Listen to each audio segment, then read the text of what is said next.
अस्सलाम वालेकुम।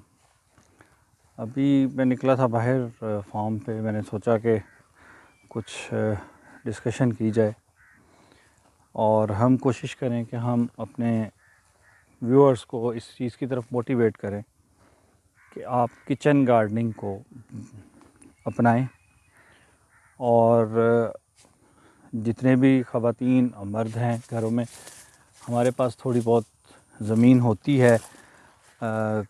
छोटे घरों में ज़रा मुश्किल हो जाता है, बड़े घर हैं अगर तो उसमें आपके पास जो जगह है उसमें आप किचन गार्डनिंग कर सकते हैं और अपनी रोज़मर्रा ज़रूरत की सब्ज़ी का कुछ पोर्शन जो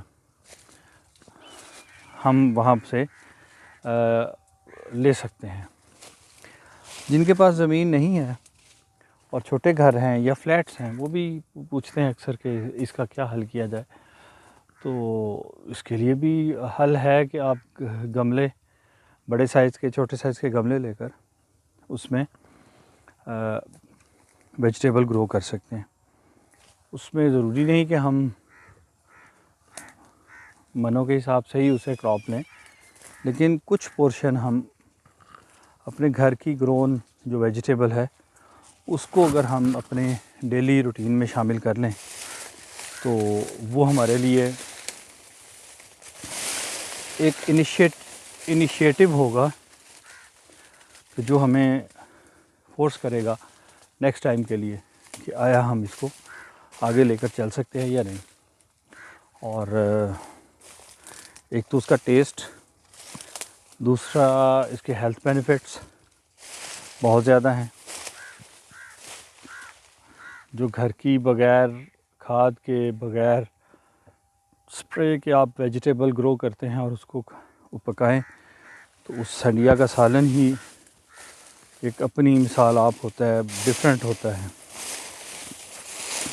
ये हम पर्माकल्चर में कुछ प्रैक्टिसेस करते हैं, उसमें मल्चिंग की है और तकरीबन जंगल ही बना दिया।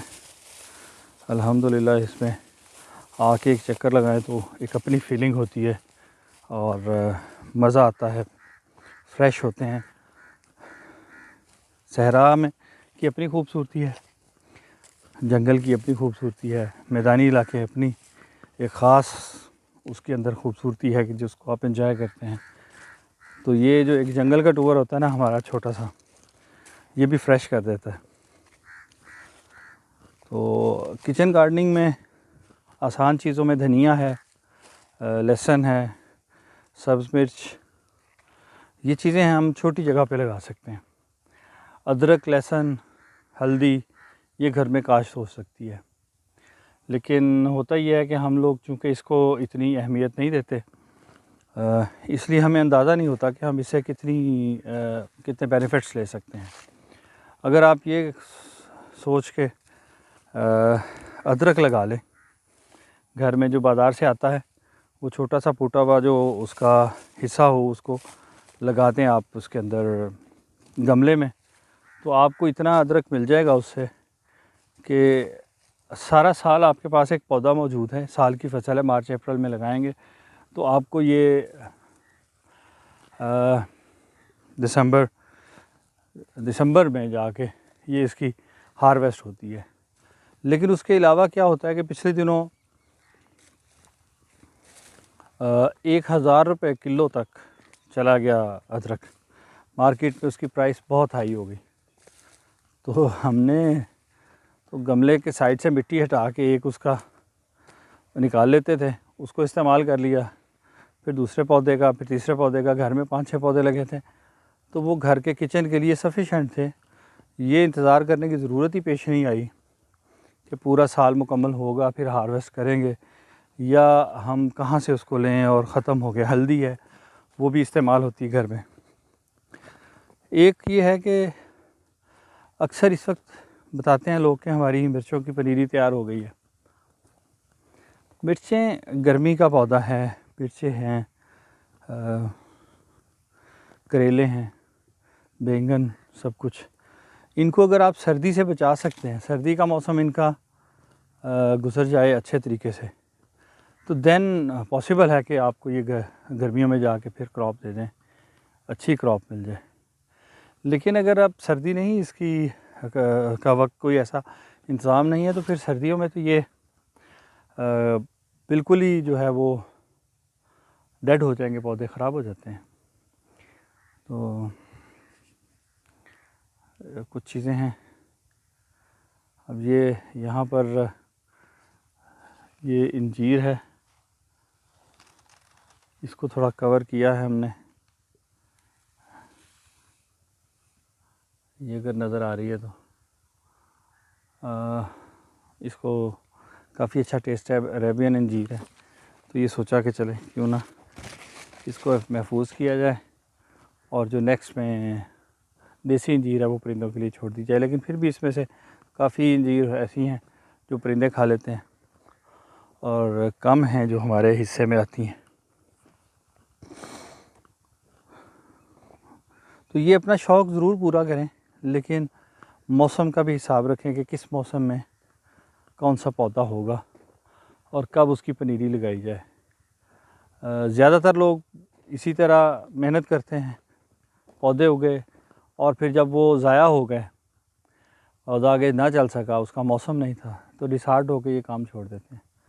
जबकि अभी ज़रूरत इस चीज़ की है कि हम इसको कंटिन्यू करें, इसको लेके चलें। हर शख्स अपने घर में थोड़ी बहुत सब्ज़ी वेजिटेबल ज़रूर ग्रो करे। ये इसके दूरअसल नताइज होंगे। कुछ चीज़ें तो ऐसी हैं ना कि ये हमें महंगाई फ़ौरी तौर पे इफ़ेक्ट करती है, तो हम इस वजह से उसको कहते हैं कि जी लगा लें, वो उस महंगाई से आपको रिलीफ़ मिल जाएगा। कुछ चीज़ें ऐसी हैं जो हम सुनते हैं लेकिन हमें दूर लगती हैं। वो दूर तो होंगी, लेकिन अगर वो करीब आ गई और उस वक्त तक हमारी तैयारी ना हुई तो फिर हम किधर जाएंगे। फूड क्राइसिस एक ऐसा इशू है कि इस वक्त दुनिया फूड क्राइसिस के धाने पे खड़ी है। महंगाई ने ये बात मार दी है कि आपने देखा होगा कि इंग्लैंड की प्राइम मिनिस्टर ने रिज़ाइन कर दिया। उनको समझ ही नहीं आई कि हमने इस चीज़ को कैसे हैंडल करना है। जो प्लानिंग थी वो कहीं कुछ और थी, और जब उन्होंने देखा उसको तो वो सिचुएशन कुछ और थी। तो हमें फूड क्राइसिस के लिए अपने आप को तैयार करना है, फूड अपना खुद ग्रो करना है। ऑल्टरनेट रिसोर्सेज जो हैं वो भी हमें पता हों।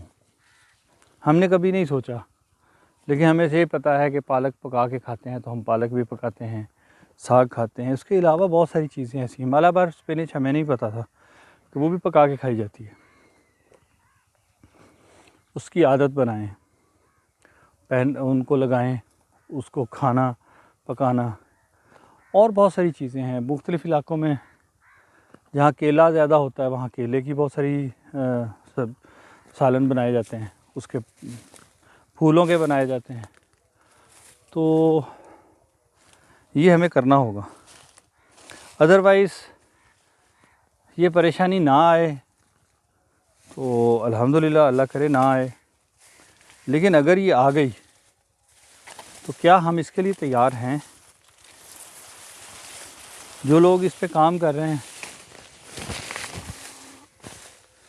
एटलीस्ट वो ये तो कह सकते हैं कि जी हम इस पे कुछ ना कुछ तो काम कर रहे हैं। और हो सकता है कि वो इस मौसम ऐसे मौके पे जब ये क्राइसिस आ जाए तो वो उसको सरवाइव कर जाएं, और जिनकी तैयारी नहीं है उनके लिए वक्त गुजारना मुश्किल हो जाए। ठीक है जी, आज के लिए इतना ही काफ़ी है। सही हो, अल्लाह हाफ़िज़।